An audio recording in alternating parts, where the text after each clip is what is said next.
अपनी ढपली अपना राग आप देख रहे हो, आपके साथ मैं हूं चांदनी धवन और बात करेंगे बीजेपी ने पश्चिम के लिए रणनीति बदल दी है। सूत्रों की माने तो बीजेपी और आरएलडी गठबंधन की बातचीत पर विराम लगा दिया गया है। बीजेपी शीर्ष नेतृत्व पश्चिम में बीएसपी से गठबंधन को ज्यादा मुफीद मान रहा है। बीजेपी का शीर्ष नेतृत्व बीएसपी से गठबंधन की रणनीति में जुटा हुआ है।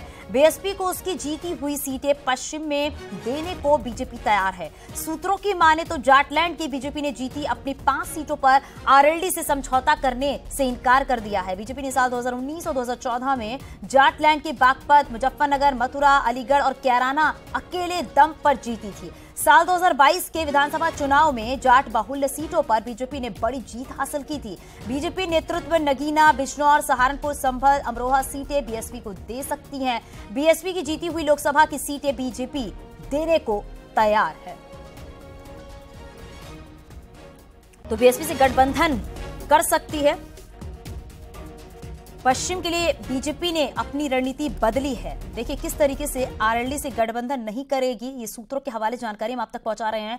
तो पश्चिम के लिए बीजेपी ने अपनी रणनीति बदली है, आगे की स्ट्रेटेजी बना रही है। आरएलडी से गठबंधन नहीं करेगी, ये भी बात सामने आ रही है। बीएसपी को साथ ले सकती है बीजेपी, ये सूत्रों के हवाले जानकारी हम आप तक पहुंचा रहे हैं। बीएसपी के साथ गठबंधन की रणनीति पर बातचीत हो रही है। बीएसपी को जीती हुई सीटें देने को तैयार है।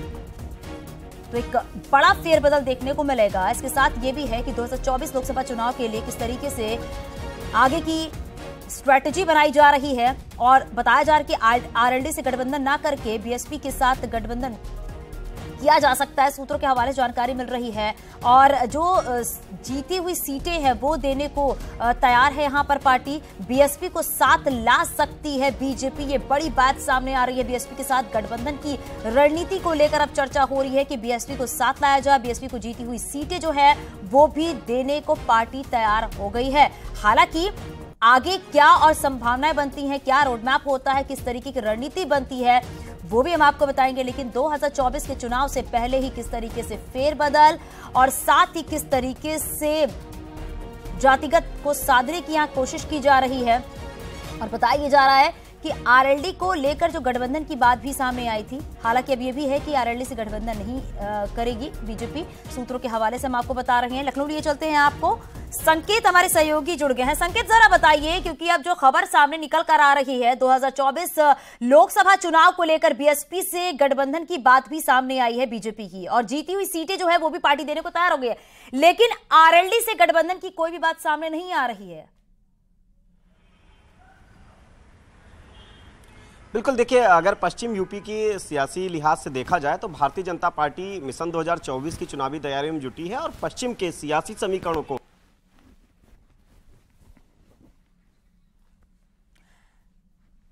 बारी पश्चिम की है। पश्चिम में पिछले दिनों प्रताप सिंह सैनी और राजपाल सैनी को भारतीय जनता पार्टी की सदस्यता दिलाई गई। उसके बाद भारतीय जनता पार्टी की सदस्यता दिलाई गई। उसके बाद आरएलडी के साथ चर्चा थी भारतीय जनता पार्टी के गठबंधन को लेकर। लेकिन दरअसल सूत्रों की माने तो आरएलडी को जो सीटें भारतीय जनता पार्टी जाटलैंड की जो आरएलडी मांग कर रही थी, जिन सीटों को लेकर, वो जाटलैंड की सीटें थी, वो भारतीय जनता पार्टी 2014 से लगातार जीतती आ रही है। 2019 में भी वो लोकसभा चुनाव में सीटें जीती। बागपत की सीट ऐसी थी जहां खुद आरएलडी के जो चीफ थे चौधरी अजीत सिंह, वो चुनाव हार गए थे, 6 बार के सांसद थे, बागपत की सीट से चुनाव हार गए थे। इसी तरीके से जयंत चौधरी को पहली बार हेमा मालिनी चुनाव लड़ने आई, मथुरा से उन्होंने चुनाव हरा दिया। तो जाहिर सी बात है बीजेपी इस बात को, जो बीजेपी के रणनीतिकार हैं, उन्होंने जब मंथन चिंतन किया और फीडबैक लिया तो यह बात सामने पश्चिम से आई कि आरएलडी को साथ में लेने से भारतीय जनता पार्टी का कोई बड़ा फायदा नहीं होने वाला है। दरअसल भारतीय जनता पार्टी अपनी जीती हुई सीटें जो जाटलैंड की हैं वो नहीं दे सकती है आरएलडी को, और जो पश्चिम की बाकी सीटें हैं, चाहे वो नगीना हो, बिजनौर हो, संभल हो, अमरोहा हो, ये बसपा के पास में है। और वहां पर पश्चिम यूपी में अगर देखा जाए तो जाटो बड़ी संख्या में है। तो ऐसे में अब भारतीय जनता पार्टी ने पश्चिम को लेकर अपनी सियासी रणनीति बदल दी है और आरएलडी के साथ गठबंधन पर पूरी तरीके से विराम लगा दिया है भारतीय जनता पार्टी के नेतृत्व ने। और बीजेपी इस बात को मुफीद मान रही है। अभी गठबंधन का बसपा के साथ तय नहीं माना जा रहा है, लेकिन भाजपा के रणनीतिकार बीएसपी को मुफीद मान रहे हैं। दरअसल जाटो वोट बड़ी संख्या में है और जिस तरीके से भाजपा तैयारी कर रही कि ओबीसी और जाटो और बाकी वोट बैंक को लामबंद करने की, तो ऐसे में जाटो वोट भाजपा के साथ में आए, ऐसे में बीएसपी को के साथ में गठबंधन भारतीय जनता पार्टी के लिए ज्यादा मुफीद बीजेपी के रणनीतिकार मान रहे हैं। और वो सीटें भारतीय जनता पार्टी हारी भी है, वो सीटें बसपा के पास में हैं। तो ऐसे में बसपा को उसकी जीती हुई सीटें भाजपा आसानी से दे सकती है, लेकिन आरएलडी को अपनी जीती हुई सीटें भाजपा नहीं दे सकती है। दरअसल भाजपा के पास इसके तथ्य हैं। भाजपा 2014 में जाटलैंड की सीटें जीत चुकी है, 2019 में सीटें जीत चुकी है। आरएलडी से कोई फर्क भारतीय जनता पार्टी को नहीं पड़ा पश्चिम यूपी में दोनों लोकसभा चुनाव में। और इसके बाद अगर 2022 विधानसभा चुनाव की बात की जाए तो पश्चिम यूपी में जो जाटलैंड की 136 सीटें, उसमें 93 सीटें भारतीय जनता पार्टी ने जीती, जबकि आरएलडी, सपा, बसपा ये गठबंधन में थे। तो एक बात साफ है कि भारतीय जनता पार्टी की जो रणनीति है वो अपसेट है। भारतीय जनता पार्टी ने ये सधी हुई रणनीति तय की है कि अब आरएलडी के साथ गठबंधन पर पूर्ण विराम लगा दिया है। भाजपा इस बात को जानती है कि बहुत ज्यादा फायदा आरएलडी को साथ में लेने से देखा जा सकता है कि जातीय समीकरण को साधते हुए ये बात सामने आई है कि बीएसपी को साथ ले सकती है बीजेपी। और जहां तक जीती हुई सीट की बात की जा रही है, उसी के आधार पर आगे की रणनीति सारी तय की जा रही है, क्योंकि 2024 के लोकसभा चुनाव को देखा जा रहा है कि किस तरीके से बीजेपी अभी से अपनी स्ट्रेटेजी जो है वो बनाने को तैयार हो गई है। बिल्कुल, भारतीय जनता पार्टी लोकसभा की जो चुनावी तैयारियों में जुटी है तो बाकायदा उन्होंने सीट वाइज क्लस्टर तैयार किए हैं। 21 क्लस्टर में पूरे उत्तर प्रदेश को बांटा है, उसमें वो हर सीट वाइज काम कर रहे हैं भारतीय जनता पार्टी के रणनीतिकार। उसमें दूसरे जो प्रदेशों के कार्यकर्ता हैं उनकी ड्यूटी लगाई गई, दूसरी सीटों के प्रवासी कार्यकर्ताओं की ड्यूटी अलग अलग क्षेत्रों में लगाई गई। उनसे जो फीडबैक मिल रहा है उस आधार पर पार्टी काम कर रही है। बीजेपी ने पूर्वांचल का किला मजबूत किया ओम प्रकाश राजभर को साथ में लेने से और दारा सिंह चौहान को साथ में लेने से। अब पश्चिम यूपी की बारी है। पश्चिम यूपी की में आरएलडी से भारतीय जनता पार्टी इस बात को अब रणनीतिकार ये तय कर चुके हैं कि लोकदल से बहुत बड़ा फायदा भारतीय जनता पार्टी को नहीं होने वाला। दरअसल लोकदल का जो वोट बैंक है, Jat vote bank, Bharatiya Janata party उसे अपना मान रही है। वजह भी साफ है, भारतीय जनता पार्टी चाहे वो अगर हम 2014 की बात करें तो अमित शाह के जिम्मे उत्तर प्रदेश की कमान थी, वो यहाँ पर प्रभारी थे और उस दौरान चौधरी अजीत सिंह 6 बार के बागपत से सांसद थे और वहां पर चौधरी अजीत सिंह को हार मिली थी। भाजपा आरएलडी के साथ गठबंधन में नहीं गई थी, उस समय भी चर्चाएं तेज थी, लेकिन भाजपा नहीं गई। भाजपा ने वहां पर एकला चलो का रास्ता अपनाया। बीजेपी ने आरएलडी का साथ नहीं लिया, इसके बावजूद वहां पर पश्चिम यूपी में बीजेपी जीती और जाटलैंड की सीटें जीती। मथुरा में पहली बार हेमा मालिनी चुनाव लड़ने आई, जयंत चौधरी को चुनाव हरा दिया। तो ऐसे में और जो सीटें जिन पर प्रभाव माना जाता है आरएलडी का इंतजार किया जाएगा कि अब आगे किस तरीके से रणनीति देखने को मिलेगी। शुक्रिया इस पूरी जानकारी के लिए। बीएसपी अध्यक्ष मायावती ने समाजवादी पार्टी और बीजेपी पर निशाना साधा है। ट्वीट करके बीएसपी अध्यक्ष ने कई सवाल भी उठाए हैं। उन्होंने अपने ट्विटर हैंडल पर लिखा है, एसपी द्वारा बौद्ध मठ को तोड़कर बद्रीनाथ मंदिर बनाने संबंधी बयान के बाद अब बीजेपी कोर्ट में लंबित ज्ञानवापी मामले को लेकर विवाद को बढ़ाने वाला बयान दे रही है। कहीं इन दोनों पार्टियों की सोची समझी राजनीति और साजिश का परिणाम तो नहीं? ये गंभीर और अति चिंतनीय है। जबकि ज्ञानवापी मामले में एएसआई से सर्वे कराने के विवाद को लेकर मामला सुप्रीम कोर्ट के निर्देश पर हाईकोर्ट में अभी लंबित है, तब उस विवाद के बारे में भी कोई टिप्पणी करना ठीक नहीं है। कोर्ट के फैसले का सम्मान और इंतजार करना जरूरी है।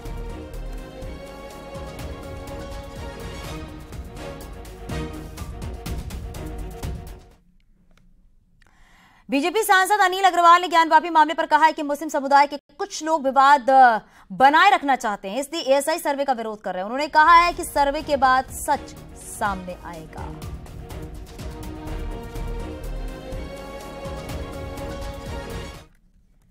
मामला जरूर है और वहां पे सारे साक्ष्य ऐसे हैं जो इस बात को स्पष्ट करते हैं कि ये हिंदू मंदिर है। और एएसआई के जो वहाँ पे सर्वे होना था, कार्बन डेटिंग होनी थी, वो सारी चीज़ें इसको स्पष्ट कर देती। ये विपक्षी लोग और हमारे कुछ साथी मुस्लिम समुदाय के ये चीज़ों को गुमराह करते हैं, उनको लिंगर ऑन करते हैं। अगर एक सर्वे हो रहा है, साइंटिफिक तरीके से हो रहा, तो उसमें क्या बुराई है? क्यों उसके बारे में ये लोग स्टे लाते हैं और इस प्रकार का काम करते हैं? एसपी विधायक पूजा पाल ने ट्वीट करके बीजेपी में शामिल होने की खबरों पर सफाई दी है। उन्होंने कहा है ऐसी खबरें गलत और बेबुनियाद हैं। पूजा पाल ने कहा है कि ये सब राजनीति दलों की साजिश है और मैं किसी भी पार्टी में नहीं जा रही हूं और ये मेरी छवि को लोगों के बीच धूमिल करने की कोशिश है। पूजा पाल कौशांबी की चायल विधानसभा सीट से विधायक है।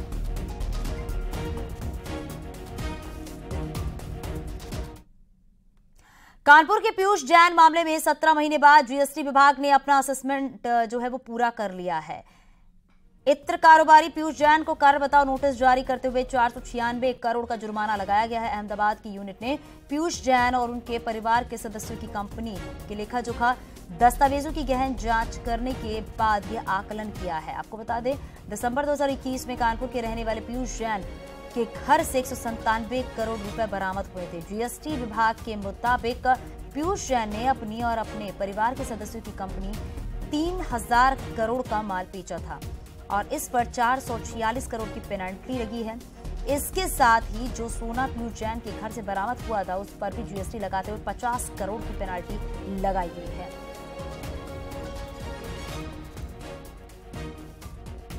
ये माननीय न्यायालय में और ऑब्जेक्शंस वगैरह सब दाखिल कर दिए गए हैं, जिसमें कल माननीय न्यायालय इस पर निर्णय देगा। कस्टम वाले केस के अंदर उनके यहाँ जब रेट पड़ी थी 197 करोड़ रुपए कैश के साथ में 23 किलो सोना उनके कन्नौज वाले घर से बरामद हुआ था। उसको माननीय न्यायालय में हम लोग ने एक कंप्लेंट दाखिल करा था डीआरआई में, कस्टम एक्ट धारा 135 के अंतर्गत। 1 लाख इनामी पूर्व एमएलसी हाजी इकबाल की मुश्किलें बढ़ने वाली हैं। हाजी इकबाल के खिलाफ रेड कॉर्नर नोटिस जारी करने की तैयारी है। पहले से ही हाजी इकबाल के खिलाफ लुकआउट सर्कुलर जारी हुआ है। रेड कॉर्नर नोटिस से दुबई समेत दूसरे देशों में भी हाजी इकबाल की तलाश की जा सकेगी। मनी लॉन्ड्रिंग की जांच के दौरान दुबई में हाजी इकबाल की संपत्तियों की जानकारी मिली है। विदेश से पुलिस, ईडी और सीबी हाजी इकबाल की तलाश कर रही है। हाजी इकबाल पर नेपाल के रास्ते दुबई भागने का भी शक है।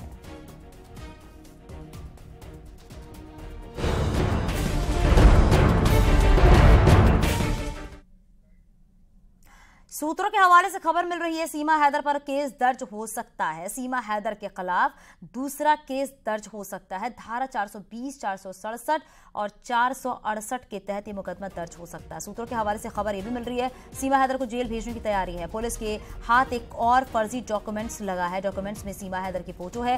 सीमा हैदर की फोटो के साथ नाम किसी और का लिखा हुआ है। पाकिस्तानी महिला सीमा हैदर को लेकर अब तक का सबसे बड़ा अपडेट आपको बता दें, सूत्रों से मिली जानकारी के मुताबिक गौतम बुद्ध नगर पुलिस कमिश्नरेट के पास सीमा गुलाम हैदर से जुड़ा एक फर्जी डॉक्यूमेंट मिला है। उस डॉक्यूमेंट में सीमा की फोटो तो जरूर लगी है, लेकिन नाम किसी और महिला का लिखा है। लिहाजा अब जांच का दायरा बढ़ाया गया है, जांच और तेज कर दी गई है और ऐसा माना जा रहा है कि आने वाले वक्त में सीमा हैदर पर एक एफआईआर दर्ज की जा सकती है और उसे जेल भेजने की तैयारी है।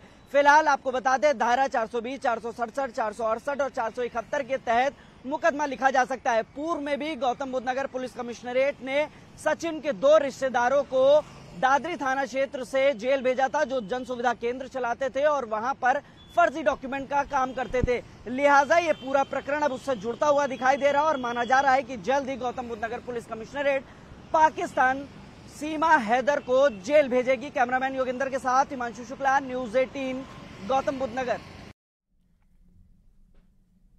प्रयागराज पुलिस माफिया अतीक के वकील विजय मिश्रा को कस्टडी रिमांड पर लेने की तैयारी में है। पुलिस जल्द ही कोर्ट में अर्जी दाखिल कर सकती है। विजय मिश्रा की गिरफ्तारी के बाद हुई पूछताछ और मोबाइल फोन से पुलिस कई अहम सुराग भी मिले हैं। पुलिस को आशंका है कि अतीक की पत्नी शाइस्ता परवीन और अशरफ की पत्नी जैनब दोनों विजय मिश्रा के संपर्क में थी।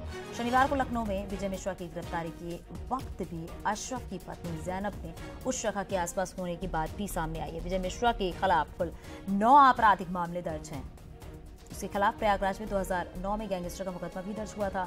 विजय मिश्रा के खिलाफ 2 महीने पहले फर्नीचर कारोबारी से 3 करोड़ रुपए की रंगदारी मांगने के आरोप में भी मुकदमा दर्ज हुआ था। उमेश पाल शूटआउट केस में अतीक के वकील विजय मिश्रा की गिरफ्तारी हुई है। फिलहाल विजय मिश्रा 14 दिन की न्यायिक जेल में है। प्रयागराज पुलिस जल्द ही कुछ अन्य मामलों में विजय मिश्रा का रिमांड ले सकती है।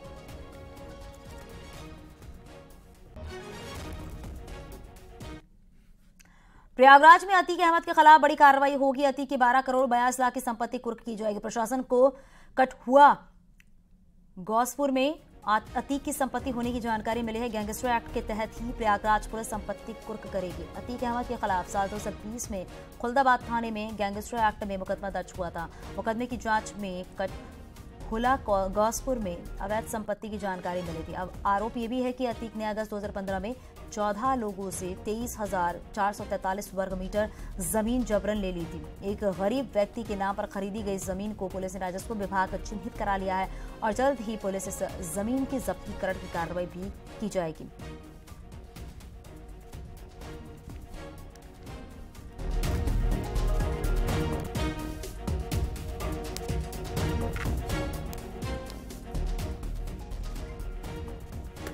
आगे भी खबरें जारी है, यहाँ रुकेंगे छोटे से ब्रेक के लिए।